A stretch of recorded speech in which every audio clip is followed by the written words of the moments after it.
स्वागत है आप सभी का स्कोप 360 चैनल पर। मैं हूं शिव कुमार यादव।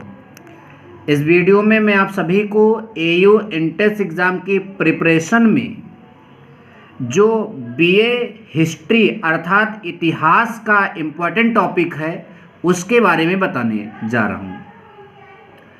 इसमें जो मैं आपको बताऊंगा, यदि आप उतने टॉपिक्स क्लियर कर लेते हैं तो हिस्ट्री में उससे अतिरिक्त कहीं से क्वेश्चन लेगा ही नहीं।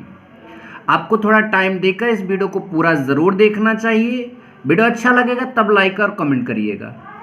तो क्या क्या है हिस्ट्री में जो हम जिसे हमें पढ़ना चाहिए।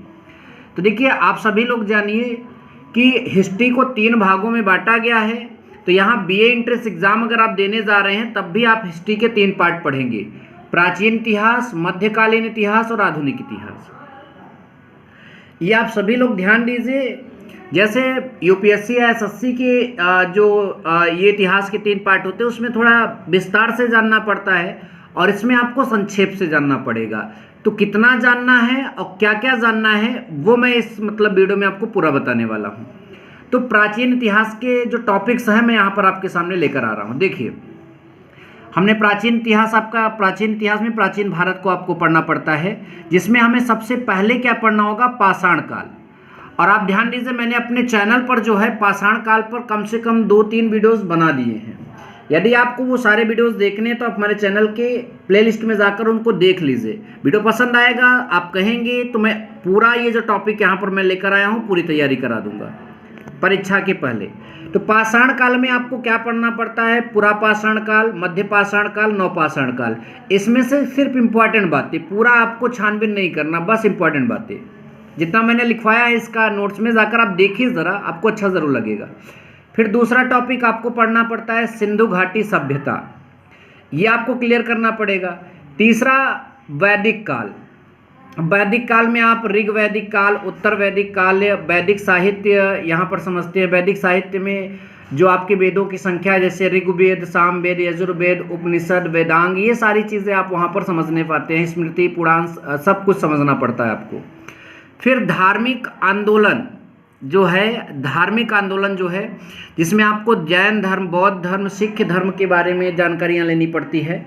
और हमने अपने चैनल पर जैन धर्म और बौद्ध धर्म का जो टॉपिक है, इस पर एक इम्पॉर्टेंट वीडियो मैंने स्पेशली केवल जैन धर्म और बौद्ध धर्म के लिए बनाकर अलग से प्लेलिस्ट में रख दिया है। अगर आपको वो वीडियो देखना हो तो आप जाकर देखें और कमेंट करके बताइए। अगर अच्छा लगा होगा तो उस तरह के वीडियोज़ भी हम अपने चैनल पर देते रहेंगे। चलिए, नेक्स्ट जो हमें क्लियर करना है यहाँ पर प्राचीन इतिहास में, वो है आपका मगध साम्राज्य। तो मगध साम्राज्य में आपको क्या क्या पढ़ना पड़ेगा? तो देखिए, यहाँ पर पहला जो है ये हर्यंक वंश है, फिर शिशुनाग वंश है, नंद वंश है। ये भी आपको यहाँ पर क्लियर करना पड़ेगा, ध्यान दीजिएगा। ये 3 जो यहाँ पर हैं, इनसे छोटी छोटी बातें, बहुत ज़्यादा विस्तार में नहीं पढ़ना है आपको। नंद वंश में ही घनानंद था, जिसको जिसके शासनकाल में चाणक्य, जो कि हमारे देश के बहुत बड़े विद्वान माने जाते हैं, तो वो नंद वंश के जो घनानंद था, नंद वंश का अंतिम शासक, उसी में आए थे। और उसके बाद जो है मौर्य वंश अर्थात चंद्रगुप्त मौर्य का जो है साम्राज्य स्टार्ट हो जाता है। तो इसके बाद आपको मौर्य साम्राज्य पढ़ना है। अब मौर्य साम्राज्य के बारे में डिटेल में पढ़ने के बाद आपको यहाँ पर मौर्योत्तर काल में विदेशी आक्रमण, तो जो विदेशी आक्रमण मौर्योत्तर काल में हुए थे उनके बारे में आपको पढ़ना है। जैसे यवनों ने आक्रमण किया है, शक जो हैं वो आक्रमण किए हैं, पहलव जो हैं उनका आक्रमण हुआ था, फिर कुषाण, तो ये सब विदेशी आक्रमणों के बारे में थोड़ी थोड़ी जानकारियाँ लेनी है। फिर इसके बाद स्टार्ट होता है गुप्त साम्राज्य। ठीक है, क्या स्टार्ट होता है? गुप्त साम्राज्य। अब गुप्त साम्राज्य में आपको इतना पढ़ना पड़ता है: चंद्रगुप्त प्रथम के बारे में, फिर स्कंदगुप्त। ये देखिए, चंद्रगुप्त मौर्य नहीं है, ये गुप्त साम्राज्य के चंद्रगुप्त है, ध्यान दीजिएगा। चंद्रगुप्त प्रथम के बारे में, स्कंदगुप्त के बारे में पढ़ेंगे, चंद्रगुप्त द्वितीय के बारे में, फिर कुमारगुप्त, फिर आप यहाँ पर जो है स्कंदगुप्त दिया है, तो यहाँ पर मैंने गलत लिखा है, यहाँ स्कंदगुप्त की बजाय समुद्रगुप्त होगा, ध्यान दीजिएगा, ठीक है। तो इस तरह से हमें प्राचीन इतिहास में इतना पढ़ना है, ये ध्यान दीजिए। यदि आप इस पूरे चीज़ का स्क्रीनशॉट लेना चाहते हैं जो मैंने यहाँ पर बनाया है, तो मैं ये यहाँ पर आपको दिखा रहा हूँ, आप पूरा स्क्रीनशॉट लेकर आप इस चीज़ को क्लियर कर लीजिए, ठीक है, ध्यान दीजिएगा। चलिए अब हम आगे बढ़ चलते हैं।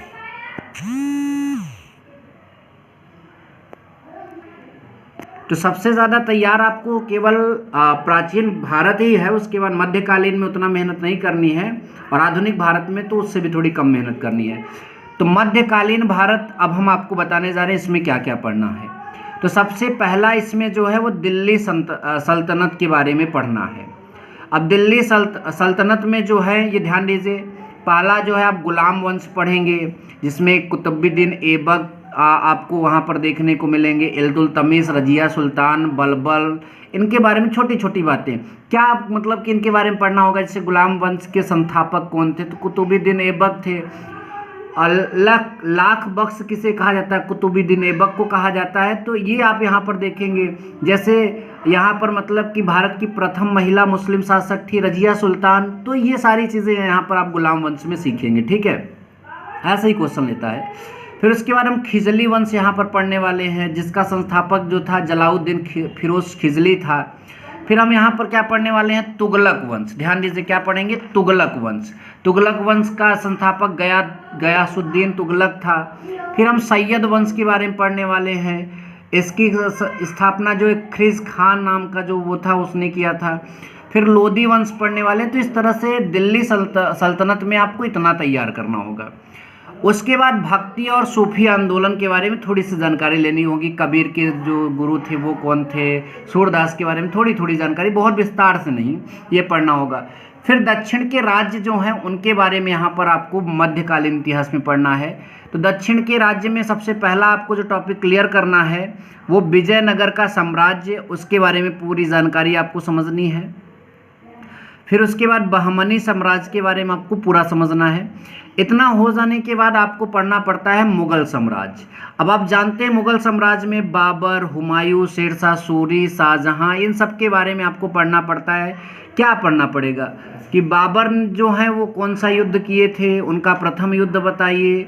हुमायूं जो है उन्होंने उनका मकबरा कहाँ था, यही सब क्लियर करना होता है, इससे ज़्यादा क्लियर नहीं करना है। फिर आता है लास्ट में जो आपका मध्यकालीन इतिहास है, उसमें मराठा उत्कर्ष आता है, जिसमें हमारे देश के जो सबसे मतलब कि महान पुरुष थे, क्या कहते हैं उनको, शिवाजी। तो शिवाजी के बारे में आपको यहाँ पर पढ़ना है। तो मुगल साम्राज्य के बाद मराठा उत्कर्ष, यहाँ तक आपका जो है ये मध्यकालीन इतिहास है। तो मध्यकालीन इतिहास का आप चाहें तो यहाँ से स्क्रीनशॉट ले सकते हैं कि आपको क्या क्या तैयार करना है, इतना आप ध्यान दीजिए। इतना हो जाने के बाद आधुनिक भारत में आप क्या पढ़ने वाले हो। तो सबसे पहले आधुनिक भारत में यहाँ से जो आपको तैयार करना है वो है आधुनिक भारत में यूरोपीय कंपनियों का आगमन।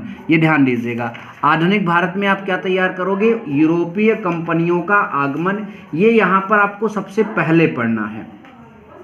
अब यूरोपीय कंपनियों में आप ईस्ट इंडिया कंपनी के बारे में थोड़ा सा जानकारी लेंगे। बंगाल में मतलब बंगाल जो था, यहाँ पर इन सब चीज़ों के बारे में थोड़ी सी जानकारी आपको लेना पड़ेगा।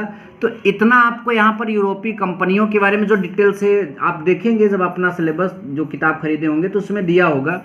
फिर आपको भारत का स्वतंत्रता आंदोलन यहाँ पर देखना होगा। अब भारत का जब स्वतंत्रता आप आंदोलन देखते हो तो उसमें आपको इससे पहले थोड़ा सा 1857 की क्रांति भी देखनी होगी। उसके बाद भारत का स्वतंत्रता आंदोलन मतलब भगत सिंह, चंद्रशेखर आज़ाद, इन जैसे मतलब महापुरुषों के बारे में भी थोड़ी थोड़ी जानकारी आपको लेनी पड़ेगी। फिर सामाजिक एवं धार्मिक सुधार के बारे में पढ़ना है। तो देखिए हमारे यहाँ पर सामाजिक और धार्मिक सुधार के जो आंदोलन हैं इनमें ब्रह्म समाज, प्रार्थना समाज, आर्य समाज, रामकृष्ण मिशन, ये सब चीज़ें आपको यहाँ पर पढ़ने पड़ते हैं। फिर हम राष्ट्रीय आंदोलन के बारे में पढ़ते हैं, जैसे भारतीय राष्ट्रीय कांग्रेस, बंगाल विभाजन, मुस्लिम लीग की स्थापना, ये सब सारी चीज़ें पढ़ते हैं। तो ये हमारे आधुनिक भारत के इतिहास की कुछ प्रमुख बातें हैं। वीडियो अच्छा लगा तो वीडियो को लाइक करिएगा, और बीए कोर्स के अन्य मतलब के सब्जेक्ट के इंपॉर्टेंट टॉपिक पर अगर आप वीडियो चाहिए तो आप कमेंट ज़रूर करिएगा। Thank you so much. जय हिंद, वंदे मातरम।